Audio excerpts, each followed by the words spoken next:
हाँ तो गाइस आपका फिर से स्वागत है हमारे चैनल सेफ्टी गाइडलाइंस में। मैं फिर आज एक बहुत महत्वपूर्ण टॉपिक लेके आया हूँ आरामको वर्क परमिट सिस्टम के बारे में। तो गाइस ये वीडियो सारे सेफ्टी ऑफिसर WPR इंजीनियर के लिए है जो आरामको में काम करना चाहते हैं, जो आरामको का इंटरव्यू देना चाहते हैं। गाइस ये बेसिक नॉलेज है परमिट के बारे में, आपके पास नॉलेज होनी ही चाहिए। मैं आशा करता हूँ कि ये वीडियो आपके लिए बहुत हेल्पफुल करेगा। ये थोड़ा वीडियो लॉन्ग होगा क्योंकि मैं इसमें डीपली में बात करूँगा, तो प्लीज़ आप इसको स्किप न करें और लास्ट तक देखें। इस वीडियो में हम देखेंगे टाइप्स ऑफ परमिट कितना होता है, परमिट में कितने सेक्शंस होते हैं, परमिट में जो 1000 अननेसेसरी चेकलिस्ट होता है उसके बारे में देखेंगे, और इशूअर का क्या रेस्पॉन्सिबिलिटी होता है, WPR का क्या रेस्पॉन्सिबिलिटी होता है, सेफ्टी ऑफिसर का क्या रेस्पॉन्सिबिलिटी होता है, और इंजीनियर का क्या रेस्पॉन्सिबिलिटी होता है। सारी चीज़ इसमें डिस्कस करेंगे, तो प्लीज़ आप इसको स्किप ना करें और लास्ट तक बने। सबसे पहले समझते हैं कि परमिट एक्चुअली होता क्या। तो परमिट टू वर्क क्या एक लीगल डॉक्यूमेंट होता है जिसका यूज़ हम लोग कोई भी काम साइट पे स्टार्ट करने से पहले हम परमिट लेते हैं। उसमें हमको देखना होता है किस लोकेशन में काम करना है, क्या काम करना है। उसके लिए हम लोग प्रॉपर हजार्ड्स आइडेंटिफाई किए कि नहीं है, और उसके लिए प्रॉपर कंट्रोल मेजर हम लोग दिए हैं कि नहीं दिए हैं, ये हमको इंश्योर करना होता है। अब हम समझते हैं कि परमिट को कितने टाइप्स में बांटा गया है। तो गाइस एज पर डोब्रेफ के हिसाब से परमिट को 4 कैटेगरी में बांटा गया है। First one is hot work permit. जैसे कि आप देख सकते हो कलर कोडिंग होता है वो रेड होता है, जैसे कि आप देख सकते हैं। हॉट वर्क मतलब क्या होता है कि ऐसा कोई भी काम जिसमें स्पार्क एनर्जी फ्यूम्स, मतलब कि जिसमें आग लगने के चांसेस होता है, जिसमें स्पार्क वगैरह निकलता है, उस सारे वर्क को हम लोग हॉट वर्क में लेते हैं। जैसे कि कटिंग, वेल्डिंग, ग्राइंडिंग, ये सारे जो काम होते हैं वो हॉट वर्क में कंसिडर करते हैं। और जो दूसरा होता है हमारे पास कोल्ड वर्क परमिट होता है। कोल्ड वर्क परमिट मतलब वो काम होता है जिसमें स्पार्क एनर्जी, हीट का कोई चांसेस नहीं होता है, वहाँ पे आग लगने की चांसेस नहीं होती। उस सारे वर्क को हम लोग कोल्ड वर्क में लेते हैं, जैसे में हाउस कीपिंग, मैनुअल लिफ्टिंग। और फिर हमारे पास तीसरा क्या है, डिसजॉइंटिंग परमिट है। डिसजॉइंटिंग परमिट वो परमिट होता है जिसमें हम लोग lockout, takeout, blending, deep blending, वो सारी एक्टिविटी के लिए हम लोग डिसजॉइंटिंग का परमिट लेते हैं, जिसका कलर कोडिंग होता है वो येलो होता है। चौथा हमारे पास क्या है, कन्फाइंड स्पेस एंट्री परमिट। अगर हमको कोई भी ऐसा काम जो कन्फाइंड स्पेस के अंदर काम करना है तो उसके हम लोग कन्फाइंड स्पेस एंट्री परमिट लेना होता है। इसका जो कलर कोडिंग होता है वो ग्रीन होता है। अब आइए हम एक एक करके समझते हैं। सबसे पहले हम लोग, अभी मैं हॉट वर्क पे बात करूँगा, सारे पॉइंट पे डिस्कस करेंगे। अब हम समझेंगे कि एक्चुअली WPR यानी work permit receiver, issuer, safety officer की रिस्पॉन्सिबिलिटी क्या होती है। तो जैसे कि आप देख सकते हैं जो सेक्शन 1 जो है हमारे पास है, वर्क डिस्क्रिप्शन, ये सारे जो फील होता है वो जो रिक्वेस्टर के माध्यम से होता है, यानी कि कोई एक इंजीनियर के माध्यम से होगा कि हमको क्या काम करना है, किस लोकेशन में काम करना है और क्या काम करना है, ठीक है। उसके बाद से जो सेक्शन 2 है, जैसे आप देख सकते हैं हजार्ड आइडेंटिफिकेशन कंट्रोल, ये जो भी होता है वो जो इशूअर होता है, जो परमिट इशू करेगा यानी क्लाइंट के माध्यम से होते हैं, ये उनके द्वारा सारे कुछ फिलअप होंगे सारे। और जो सेक्शन जो 3 होता है वो गेस्ट टेस्टर, जो एक सर्टिफाइड पर्सन होंगे, वो भी एक क्लाइंट के माध्यम से होंगे। ये जो कलम है उनके माध्यम से फिल होते हैं। परमिट जो सेक्शन 4 है, जो परमिट ऑथराइजेशन क्लोजर, जो कि ये इशूअर के माध्यम से ही भरे जाते हैं। बाकी जो हमारा परमिट रिसीवर की जो इसमें रिस्पॉन्सिबिलिटी है वो केवल है रिसीवर डिपार्टमेंट में साइन करना और देखना, और परमिट को प्रॉपर फिल हुआ कि नहीं हुआ है, और परमिट इशूअर से जाके लेना और काम के बारे में समझना कि क्या काम करना है और इसको कैसे सेफली करना है। वर्क परमिट रिसीवर की भी रिस्पॉन्सिबिलिटी होता है कि काम को सेफली कैसे करना है, उसके बारे में उसको नॉलेज होनी चाहिए। उसके बाद से जितना भी आप देख सकते हैं यहाँ पे हजार्ड एनालिसिस चेकलिस्ट है, ये सारे जो होते हैं वो इशूअर के माध्यम से भरे जाते हैं। और इशूअर और रिक्वेस्टर और WPR ये तीनों साइड पे आके एक एक चीज़ को, चेकलिस्ट को फिलअप करते हैं कि देखते हैं कि काम के हिसाब से जो भी हमने हजार्ड्स को आइडेंटिफाई किया है वो कंट्रोल हुआ कि नहीं हुआ है। उसके बाद से हम लोग क्या करते हैं कि परमिट इशू करते हैं।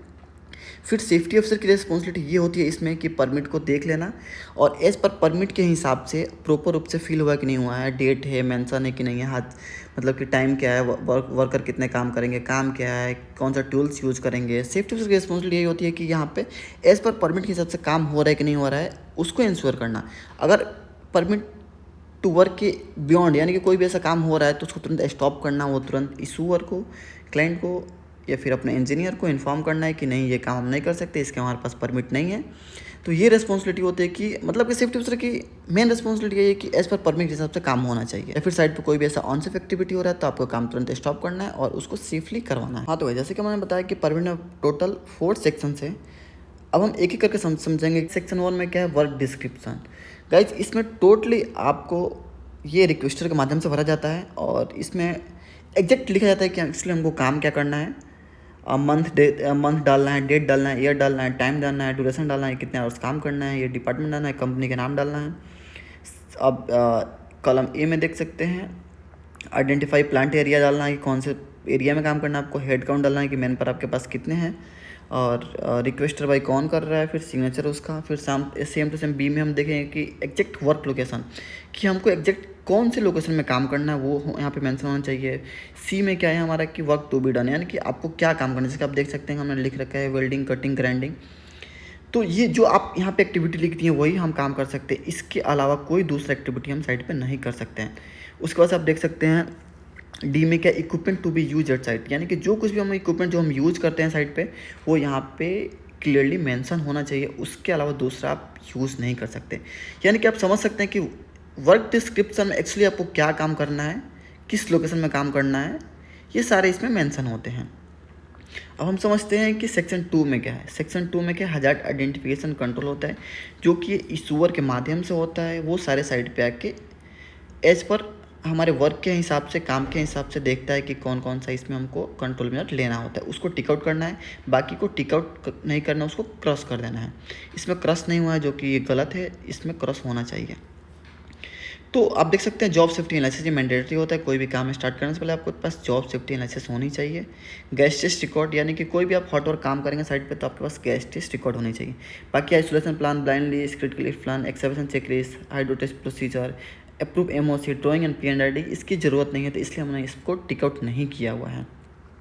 अब बी में हम देखते हैं एनर्जी टाइप, यानी कि साइट पे हमको देखना होता है कि जिस लोकेशन में काम करना है वहाँ पे कौन सा एनर्जी है और उसको हम लोगों ने कंट्रोल किया हुआ है कि नहीं किया होता है। जैसे में आप देख सकते हैं hydrocarbon gas, steam, chemical, mechanical, electrical, pneumatic, hydraulic, potential energy, automatic extinguisher system. तो गाइस ये सारे चीज़ हमारे पास एनर्जी का हमको ध्यान देना पड़ता है कि जो हमारा लोकेशन है उसमें कौन से टाइप का एनर्जी है और क्या हम उसको कंट्रोल किए हैं कि नहीं किए हुए। हम समझते हैं सी नंबर पे आइसोलेशन मेथड। गाइस ये आइसोलेशन मेथड ये एक बहुत बड़ा टॉपिक है। अगर आप चाहते हैं इस पर मैं डीपली वीडियो बनाऊँ तो प्लीज़ आप मेरे को कमेंट कर सकते हैं, मैं इस पर डीपली वीडियो बना दूँगा। ये बहुत ही इंपॉर्टेंट पॉइंट है, अगर आप रिफाइनरी में काम करते हैं तो आइसोलेशन एक बहुत बड़ा टॉपिक है। तो इस पर हम समझते हैं कि हमारे साइट में प्रोजेक्ट है तो वहाँ पे कोई भी ऐसा रनिंग प्लांट नहीं है जिसमें हम लोग काम कर रहे हैं, इसलिए यहाँ पे नॉट अप्लीकेबल लिखा गया है। अगर आपके साइट पे कोई भी ऐसा है, जैसे मैं लॉक स्विच, मैकेनिकल ब्लॉक या ब्लॉक वाल्व या सिंगल ब्लॉक या ब्लीड, डबल ब्लॉक या ब्लीड या ब्लाइंडिंग, डिस्कनेक्टिंग, आइसोलेशन टैग अगर ऐसा कुछ है तो आप उसको टिक कर सकते हैं और वहाँ पर टैग नंबर वगैरह मेंशन कर सकते हैं। डी में क्या है, पोटेंशियल एक्सपोजर। हम देखते हैं कि साइट पे हमारे पास कौन सा एक्सपोजर है जो कि हमारे लिए नुकसान हो पहुंचा सकता है। तो इसमें high noise level, hydrogen sulphide, flammable liquid gases, ये सारे चीज़ हैं तो आप वहाँ पे टिक आउट कर सकते हैं और वहाँ पे इंश्योर कर सकते हैं। उसके बाद से क्या हमारे पास प्रोटेक्टिव इक्विपमेंट, हम लोग को देखना होता है कि हमारे जॉब के हिसाब से कौन कौन सा पीपीस देना है। तो इसमें जो मैंडेटरी अगर टिक आउट हो गया तो आपको साइट पे फॉलो कराना ही है कैसे भी। S2S हो गया, FRC हो गया, फ्लेम रेजिस्टेंस क्लॉथ बोलते हैं इसको, आपको रिफाइनरी बनाने से पहले आपके पास होना ही चाहिए। ARC हो गया, यानी कि आर्क रेटेड क्लॉथ होता है जिसका इस्तेमाल हम लोग इलेक्ट्रिकल पैनल में यानी सब स्टेशन में यूज़ जब काम करते हैं तो वहाँ पे हमको ये मैंडेटरी होता है यूज़ करना। गॉगल्स, केमिकल सूट या कवरऑल, फॉल प्रोटेक्शन। अगर आपको फॉल प्रोटेक्शन गाइस यहाँ पे आप ध्यान से दे सकते हैं, आरामको में ऐसा कोई भी परमिट नहीं मिलता है वर्क एट हाइट का, तो यहाँ पे हॉट वर्क, कोल्ड वर्क में ही परमिट में मेंशन आता है कि फॉल प्रोटेक्शन। अगर आपको ग्राउंड लेवल पे काम करना है तो फॉल प्रोटेक्शन पे टिक आउट नहीं करना। अगर आपको 1.8 मिनट से ऊपर काम करना है तो आपको फॉल प्रोटेक्शन में टिक आउट करना है, वहाँ पे वर्क एट हाइट का सारे प्रिकॉशन आपको देना होता है। वार्निंग्स एंड रेस्पिरेटरी प्रोटेक्शन, ये सारी चीज़ का आपको टिक आउट करना है और अपने साइड पे फॉलो कराना होता है। इफ नंबर में क्या है, फायर प्रोटेक्शन मेथड। आप कौन सा फायर प्रोटेक्शन मेथड यूज़ करेंगे, fire extinguisher, fire monitor, water होस, एरिया वेटेड, फायर बैरियर, ये सारी चीज़ को आप टिक आउट करके आपको साइट पे इंश्योर करना होता है। इसके बाद से क्या है, जी में क्या है, कवर या सील और sewer within the 23 metre. Guys जहाँ पे भी हॉट वर्क काम करते हैं वहाँ पे 23 मीटर के आसपास में पूरे उसका रेडियस में सीवर वगैरह को जहाँ पे आग लगने के चांसेस है सारे को कवर करके हम लोग काम कर सकते हैं और एरिया को वेटेड होना चाहिए। एच में होल वाचर नीडेड, यानी कि वहाँ पे होल वाचर या फायर वाचर दोनों की मैंडेटरी होती है, वहाँ पे रहना पड़ता है। ई में क्या है, list any additional safety precaution. अगर साइड पे कोई इमरजेंसी होता है तो तुरंत आपको नियरेस्ट असेंबली पॉइंट पे आपको जाके रिपोर्टिंग करना होता है। सेक्शन 3 में क्या है गाइस, गैस टेस्टिंग मॉनिटरिंग होता है और gas test frequently. Guys section 3 जो एक कॉम्पिटेंट पर्सन होता है, जो गैस टेस्ट होता है, जो आरामको से अप्रूव्ड होते हैं, वो जो थर्ड पार्टी से सर्टिफाइड होते हैं, उनको सारे गैसेस के बारे में नॉलेज होता है। वो इसमें साइड पे आएंगे और मॉनिटर करेंगे, देखेंगे कि यहाँ पे कौन कौन सा गैसेस अवेलेबल है, और एज़ पर कंडीशन के हिसाब से वो फ्रिक्वेंटली देते हैं कि कितने घंटे पे यहाँ पे कंटिन्यूसली गैस टेस्ट मॉनिटर करना है। अब देख सकते हैं एलियल का है, H2S का है, O2 का है, CO का है, अदर का है, और बैच नंबर वगैरह टाइम वगैरह मेंशन करना होता है। सेक्शन 4 में क्या है, परमिट ऑथराइजेशन, ये जो इशूअर डिपार्टमेंट का होता है वहाँ पे सेंसर करके डिपार्टमेंट और बेस्ट वगैरह वो डालते हैं। काउंटर साइन क्या होता है गाइस कि ये अगर आप किसी दूसरे के एरिया में जाकर काम करना आता है, यानी कि सब स्टेशन है वो इलेक्ट्रिकल डिपार्टमेंट का होता है, अगर आपको उस एरिया में मैकेनिकल डिपार्टमेंट में कुछ काम करना है तो आपको इलेक्ट्रिकल डिपार्टमेंट का काउंटर साइन लेना होता है, क्योंकि आपको नहीं पता है कि उसमें क्या हजार्ड से और क्या कंट्रोल मेजर लेंगे। इलेक्ट्रिकल डिपार्टमेंट को अच्छा से पता होगा कि सब स्टेशन का जाकर क्या हजार्ड से और क्या कंट्रोल मेजर लेना होता है। सिंपल सी बात है, किसी के दूसरे घर में जाने से पहले उसका अप्रूवल लेना पड़ता है। इन द सेम वे आपको अगर साइट पे अगर आपका डिपार्टमेंट चेंज होता है और आपका वो एरिया नहीं है तो आपको उस डिपार्टमेंट से काउंटर साइन लेना होता है ताकि वहाँ पे कोई भी इंसिडेंट ना हो। उसके बाद आप देख सकते हैं रिसीवर डिपार्टमेंट, यानी कि जो वर्क परमिट रिसीवर होता है वो अपना नाम यहाँ पे साइन वगैरह सारा कुछ बैच के साथ साथ मेंशन कर देगा। उसके साथ साथ देख सकते हैं इशूअर डिपार्टमेंट जो अपना नाम मेंशन वगैरह मतलब batch number, certificate number, time वगैरह सारा कुछ मेंशन कर देगा। अगर परमिट को आपका टाइमिंग बढ़ गया है कि हमको परमिट और बढ़ाना है तो यहाँ पे आप रिन्यू करा सकते हैं। अगर आपको परमिट क्लोज करना है तो उसके लिए कंडीशन है, आप पढ़ सकते हैं यहाँ पे, I have inspect the work and site and confirm that this had been return to a safe condition. जैसे सुबह में इशूअर आके वर्क थ्रू करके परमिट देता है तो वो शाम को आकर देखेगा कि हमने जैसा सेफली दिया है साइट वो सेफली किया कि नहीं किया हुआ है, और जो वर्क है वो सेफली कंप्लीट हुआ कि नहीं हुआ है। उसके बाद से वो परमिट को क्लोज करेगा। अगर वहाँ पे प्रॉपर हाउसकीपिंग, प्रॉपर स्टेकिंग और मतलब प्रॉपर मैनेजमेंट नहीं है तो वो फिर क्लोज नहीं करेगा, फिर आपको कंटिन्यू काम करके कंप्लीट करके देना होता है। ओरिजिनल कॉपी जो होता है वो इशूअर के पास रहता है, जो फर्स्ट कॉपी होता है वो रिसीवर के पास रहता है, जो हार्ड कॉपी होता है वो हम लोग साइट पर यूज़ करते हैं। तो गाइस मैं ऐसा करता हूँ कि आपको समझ में आया होगा। अब हम एक एक करके हम लोग हजार्ड एनालिसिस चेकलिस्ट के बारे में समझेंगे।